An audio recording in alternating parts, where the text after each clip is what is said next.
Hi guys, and welcome back to another video. So today's video is actually going to be a nice quick sketch digitally. It's been a little while since I've done much digital art at all, and I have a few ideas for more complete illustrations that I want to start tomorrow and the next couple of days.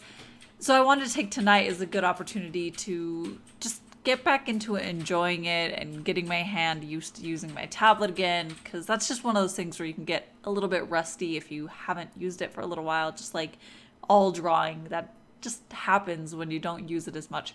So today I wanted to do something relatively simple like a portrait. I looked up a lot of different references of really cool hairstyles and faces and face shapes that I wanted to show in my work. I've been really wanting to show a lot more variety in the shapes that I show in my faces so that it's not super over redundant for myself. I really do want to be able to show different types of characters. So I was focusing on looking at characters photographs of people with different shaped faces, and there were a few quick sketches that I did at the beginning that I just quickly got something down and then I moved on because I didn't really see as much promise in that one. But in the end, I decided that I wanted to continue doing this one. I wanted to use some color and play with that, since that's a big part of digital, is being able to use pretty much any color imaginable and it's all at your fingertips. So I did want to be able to get into a coloring point with this one. And I also wanted to experiment a little bit with a few different textures that I could create digitally within the colors themselves, because that's one thing that I haven't really delved into yet, and I'm actually kind of excited about it because I have this idea in my head of a way that I want to show it and a way that I want to develop that kind of a look, but it's going to take a little bit of trial and error because the way that I normally color is just that. It's how I normally do it. I kind of have a strategic way of going about it. I usually have flat colors that I flat in, and then I do add variety with a soft, less opaque brush, but it doesn't have a lot of like textures or harder variations within the colors within the flatted areas. So that's one thing that I want to play with more, is having actual solid areas that contrast in color that are within the color themselves. And that's the one thing that I tried a little bit with this one, but I think when I had it in my head before I started working on it, and I included a little bit of that, but as I was working on it, I did kind of vary away from that because I was starting to put down things that just felt right for this piece in particular. But I was trying to incorporate different types of brush strokes within the colors themselves, because that's something that I think will add a lot of variety in my future digital pieces, is being able to get in there and add these little details like that are contained within that, so it's not quite as harsh. And since I did mention this is very sketchy and a little experimental, and a lot of times when I do very experimental digital stuff, I end up doing a lot of kind of weird things, which is fun because it gives me an opportunity to really try different things. This one, I ended up doing an initial sketch and then another sketch on top of that was in this blue color, and then I wanted to add color and try out a palette that I kind of wanted to work on a little bit more, which is that first palette that you'll see me using. And I actually decided to go ahead and throw all of those layers into a folder, and I lowered the opacity of the folder itself, so everything that I already put down was lowered down. And I actually used that whole color palette and the whole color and the line work and the sketch and everything that I'd already put down there as kind of a base for what I was going to work on top of it. And it was nice being able to work on something that was also colored, because usually that's the method that I use when I move on from a sketch layer onto line working, is I will lower the opacity of the sketch layer and then I will work in a more refined way on top of it. But this one, since it was kind of a full complete sketch that had the color and everything behind it, I really actually enjoyed it. I felt like I was building up more on something in almost more of a painterly way, where that is not something that I feel a lot with my own art, because I do like things to be very crisp and controlled. So being able to have something where it was just building up and adding these layers on top of it was really enjoyable. And it's definitely something that I might try in the future, doing more color work within my sketches and building up on top of it.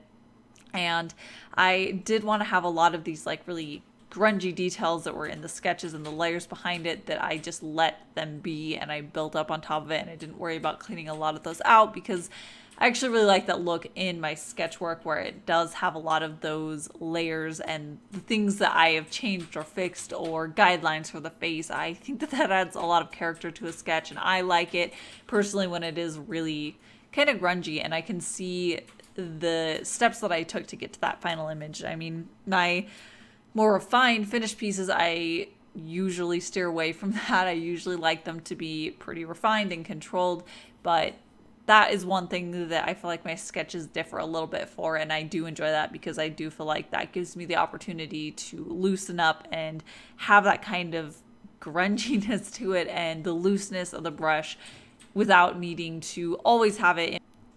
And I think this is actually my favorite part where I start refining out it's not really line work, but it almost acts like the line work where it's more refined. It's the darkest area where they have the line work.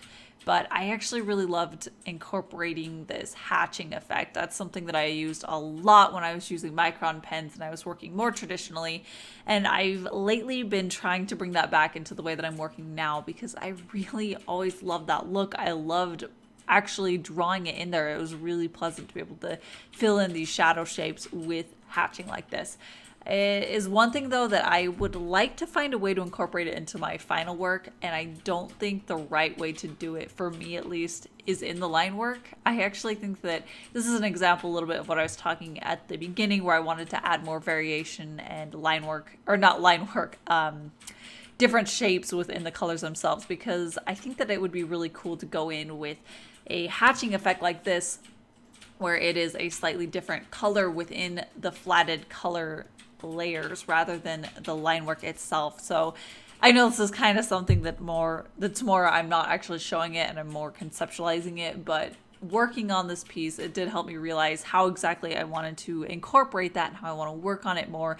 So it actually is getting me pretty excited about thinking about how I can really add more of this texture to my digital stuff in a way that really fits with the way that I like to create work, and textures that are ones that I use a lot and come naturally, rather than trying to shoehorn a certain way into the way that I work that doesn't really work with my style or how I want to work. And this area is where I started having a lot of fun with the colors and fun with the way that I was showing it. There are a few things that I did a little differently. Her hair, for one, is its own layer that is on top of the line work. I decided to leave the line work off at first. This more rough line work type thing that I'm talking about. So I decided to leave that off and just do a solid shape for the hair, and it is set to overlay. So it has this really bright fluorescent glowing kind of effect, and I love that look. And I was having a lot of fun with the way that it was interacting with the colors that were already there, which is great about overlays, that it does play with the colors that you have down already, and it has this really cool effect to it. So that was one thing that was different, is that I went in with a solid color for her hair, and I let the color of that be the defines of what actually made her hair rather than the line work itself. And I do actually end up adding a little bit more black line work to give her shape to the hair and a little more dimension to the areas that I actually really liked.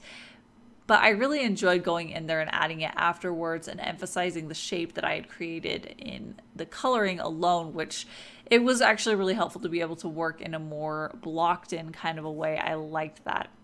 And I really loved going in there and adding these color variations, so she did look very glowy and reflective, and like there were these atmospheric colors that are bouncing off of her hair and her hair is reflecting it back. Those are some of my favorite things to do with color, is when there's a really bright color next to you, oftentimes the color will bounce off of that, and I love incorporating that into pieces. And I don't do it enough and I don't do it well enough, but that is one thing that I do want to incorporate more in my work, is that reflected color that you can find, and it's really cool.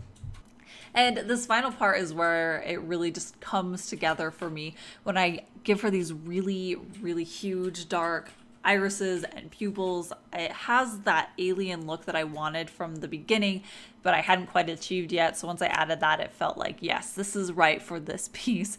And I didn't actually record it. Not that you really miss much, but I do end up going in and coloring her clothing entirely black, and I give her this little black choker, and that really balances out the piece. It needed that. It needed a color for the clothing itself, but also since I went with such a stark dark for her eyes, I really like how it just grounds it out. And that is pretty much it for today's piece. I really needed to work on a piece like this where it was something that I could really experiment with and nothing too serious, so I could just enjoy the process, throw things down, see how I liked it, and have fun with it, because I really needed to just get back into the swing of digital work, so this was exactly perfect for that. And I loved working with all these really saturated colors. That's one of my favorite parts of digital work. But like I mentioned, that is it for today, but I will see you guys in my next video. Thanks for watching.